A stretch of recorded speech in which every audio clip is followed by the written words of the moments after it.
Good morning, and how are you today? I am fabulous. Who's ready for a cup of Joe? Such dope. Man, good. I hope you had a great day yesterday and that you're getting ready to have a great one today, whatever you're doing. Me just ramping up to get ready for this job next Monday that I start. My head's spinning already. A lot of technical stuff. Anyway, I digress. This isn't about me.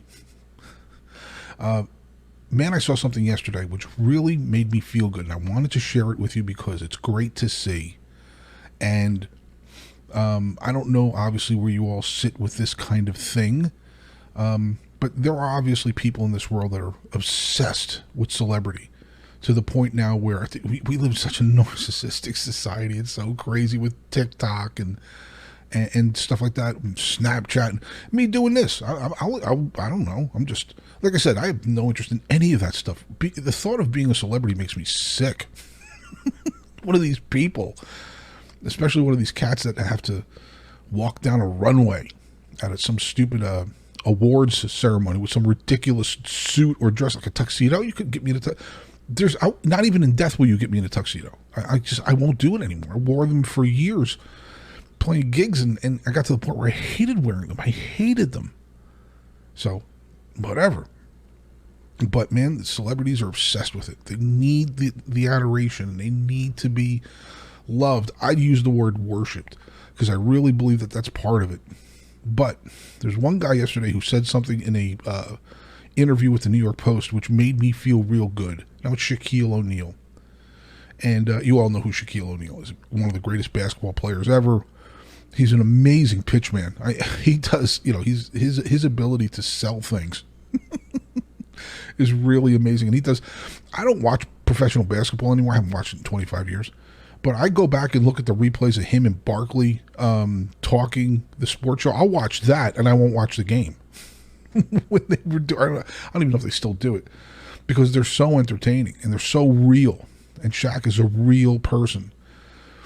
But I'm going to paraphrase. I don't have the exact thing that he said here. But the concept of being a celebrity came up. And in essence, he said, he please don't put me in that category. Celebrities have lost their mind. And he said something, I denounce my celebrityness. I think that's the phrase he used. Or he renounces his celebrityness, which I thought was funny. And he mentioned something else that he did that I felt really convicted about. And maybe I could share this with you. Maybe it's something you feel the same way. And that's, he tries to do something nice for people every day, just on a whim. He'll go someplace and do something nice for somebody. Well, I don't do that. I don't every day try to go out and do something nice for somebody. I'd like to think that I make myself available, but not. He doesn't have to do this. He doesn't have to do that at all. This is a guy. He's got more money than Moses or whoever. That's a stupid term. He's got more money than anybody. Doesn't have to be nice to anyone. He could do like a lot of celebrities do that I see on TV. Look for a camera. Say some stupid statement to keep yourself good with the woke people, and then get into your Lamborghini or whatever you're driving and go off and have no contact with humans, even though you're going to sit there and tell people about save the planet. That's one of my favorites. When these celebrities who tell you about saving the planet, and then they jump in a Learjet. The carbon footprint of a Learjet, when you fly from Texas to Texas to Washington, D.C., I remember looking this up once. The carbon footprint of one flight is more than me in like 2 years. But they're special people, They get a pass for some reason.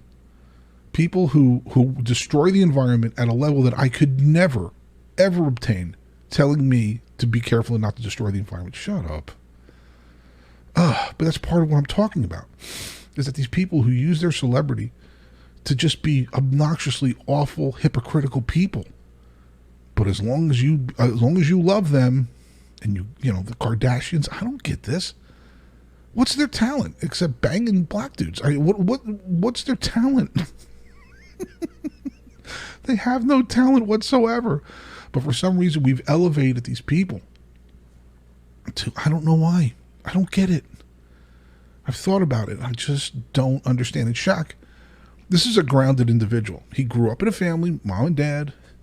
His father was in the military. Very grounded cat who was kept humble. Even this is a guy. You kidding? Probably one of the strongest human beings on the planet. Humble. What is it? He doesn't need to be humble. There's no need, but he does it. And you go back and look at a couple of things that he's done. And this is a man with all the power in the world, and he's humble. And yet there's people in the world who have no power at all who are absolutely not humble. And it just looks awful when they do it. Man, it really was convicted about that. As, you know, I'm sitting here thinking about my life and what I'm going to be doing and all this stuff. So how do we fix that, you know?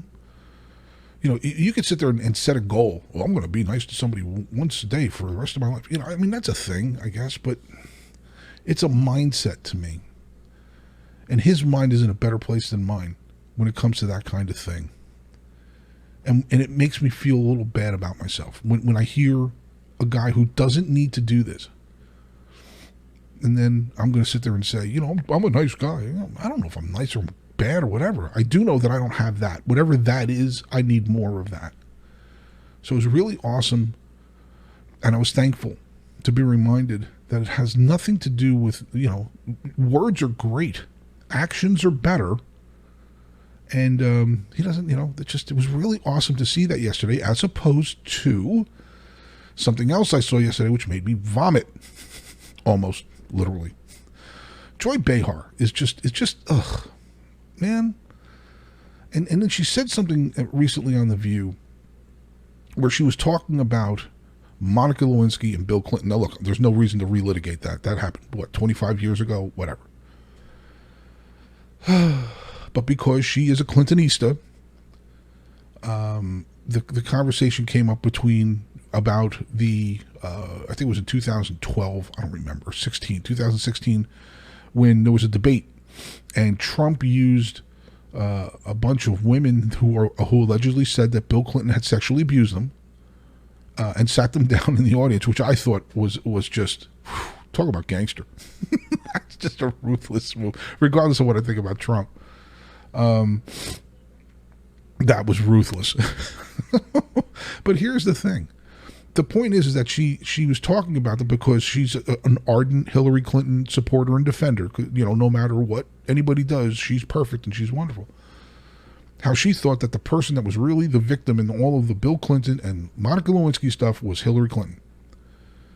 Whew. All right, that's kind of heavy just alone of itself, because, you know, what about Monica Lewinsky back in the day, being a 22-year-old intern, being, you know, having the most powerful man in the world, you know, pushing himself on her? She did it willingly. That's not the point. Like I said, I don't want to relitigate all that. The point is this. Joy Behar said, and then she was talking about them in that voice. She's like, she did the air quote thing and called them alleged victims, you know, as in sarcasm.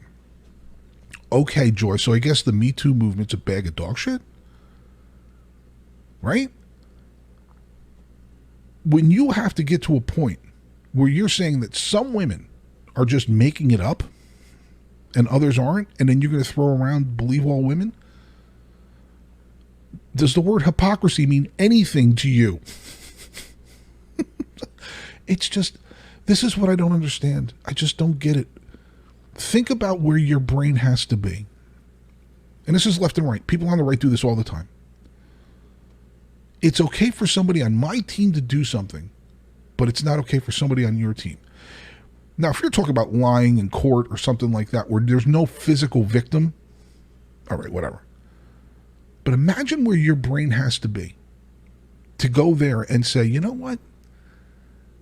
You can rape somebody on my side. Or you can rape somebody as long as I defend you. But if you're on the other side, you're worse than that. I mean, that's to me, that's the implication here. Imagine defending somebody and saying, and using air quotes and saying, alleged victims, or, you know, whatever. Oops. Sorry about that.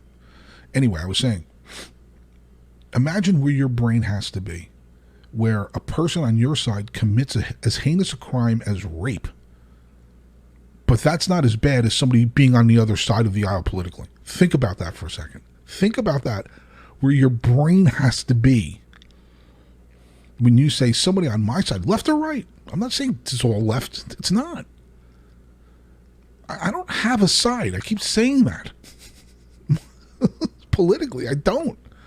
But think about where you have to be to say, all right, I'm going to be sarcastic and defend somebody on my side of the aisle politically because somebody on the other side is worse than the crime that person is alleged to have committed. Man, I hope I never get to that place. I really hope I never get to that place. Because I'm telling you, you've got to be in a dark place to feel that way. The hypocrisy there, it's loathsome. It really is. And when you're not in one of those camps and you see people doing it, I'm sorry, it's just hard to watch. It's hard to watch people who are so entrenched that they will defend people on their side of the aisle who do really bad stuff. And, you know, why are people watching Joy Behar for political commentary anyway? Come on, man.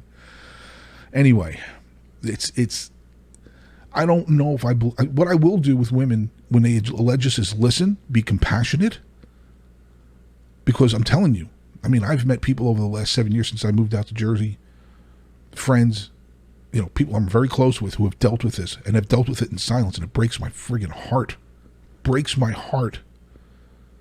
So people on the right specifically who seem to be a little bit more aloof about this stuff when it comes to judging people. I'm not talking about the crime of rape. I'm talking about when it comes to when this hashtag comes up, please listen. Have the compassion to listen. How many times have I said that? Listen. Don't be an idiot. This is bad stuff. It's awful. It's awful, awful stuff. And when people do this, they need to be punished to the fullest extent of the law. But I'm not just going to sit there and believe all women. Sorry. I want to see the evidence first. I'm going to be compassionate first, then I'm going to listen to the evidence, and then we move on. It's unbelievable. It's so sad. But it's a tale of two people. You're talking about one celebrity on one side, Joy Behar, who apparently thinks it's okay to blow off women alleging being raped. Whatever. And then you have someone on the other side who doesn't need to be, well, you know what? I don't even know if he's on the other side. That's not fair. I'm wrong. That's not even fair. I'm talking about from a compassion perspective and how they deal with celebrities, certainly not politics. I don't know what Shaq's politics are. I don't care what his politics are. He could be a super intense Democrat. As long as he's doing this, I'm a fan. Because he puts other people in front of himself. He doesn't need to do this stuff. And it makes me feel like crap because I have the capability of doing that every day and I don't. So, you know, here's a guy who's grounded, who had a mom and dad, like I was saying, and it's so important. Anyway, please don't judge people based on their politics. Don't defend them just because they're on your side of the aisle. Man, it's very unattractive and it's very ugly when people do that. But at the same time, be like Shaq, I guess. Find a way to help people on a daily basis. It doesn't have to be some grand gesture. Buy somebody a cup of coffee. Jesus, something. Because like I'm saying, I'll wrap it up with this. I'm not going to change the world. You know, I know that. But all I'm trying to do is create this pocket of decency in my life around my closest friends. So at least my little tiny world makes sense. Because, man, this shadow is just getting bigger. I hate to say it that way. It's just getting bigger. And this is the only way I know how to fight it. If you have small little pockets of people who believe in decency above politics, who won't just sit there and defend somebody on their side simply because they're on their side, which just breaks my heart. You know, I don't know how else to do this. So, anyway, I hope you have a wonderful day. I love you, man, and who knows, maybe I'll find a way to be decent to somebody today. All right, you have a great day.